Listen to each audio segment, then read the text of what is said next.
Почитувани граѓани, почитувани медиуми. Зоран Заев е главата на криминалниот октопод кој за жал ја опустоши Република Македонија. Зоран Заев од самиот почеток, откако дојде на власт, знаел што работи и какви дејанија врши Бојан Јовановски алијас Боки 13. Вчера Зоран Заев во свое излагање призна неколку работи во однос на Боки 13 и неговата телевизија 1 ТВ. Практично Заев вчера призна дека во телевизијата 1 ТВ имало скриено собствеништво од страна на Боки 13, што всушност е забрането со закон во Република Македонија. Знаел и практично воопшто не покренал никаква иницијатива за да се преземе нешто од надлежните институции. Практично во целиот проект Зоран Заев бил соучесник од самиот почеток и негова поддршка, односно поддршка на Бојан Јовановски, односно Боки 13.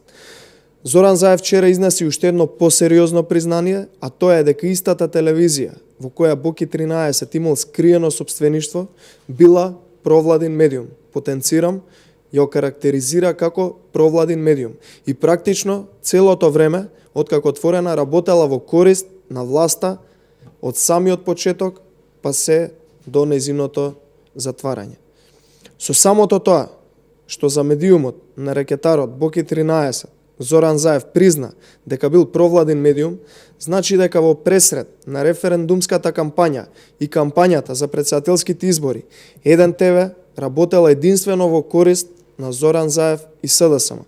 Со ова, Заев и власта комотно може да се заклучи дека се одговорни за следново дело: примање награда за противзаконито влијание, односно нематеријална награда, со што би се здобиле со повисок рейтинг и политичка корист за премиерот и за власта. Да подсетиме дека 1 ТВ е вмешана во најголемиот случај рекет и дека не би можел скриениот собственик Боки 13 да рекетира без да има поддршката од Зоран Заев и од СДСМ. Зоран Заев е човек за кој криминалот е секојдневие и навика. За Заев криминалот и прекршувањето на законите е нормална појава, нормална работа и практично дел од неговото секојдневие. Затоа одговорност за целиот криминал мора да има и кога тогаш ќе има веднаш штом се врати правната држава во Република Македонија. Благодарам.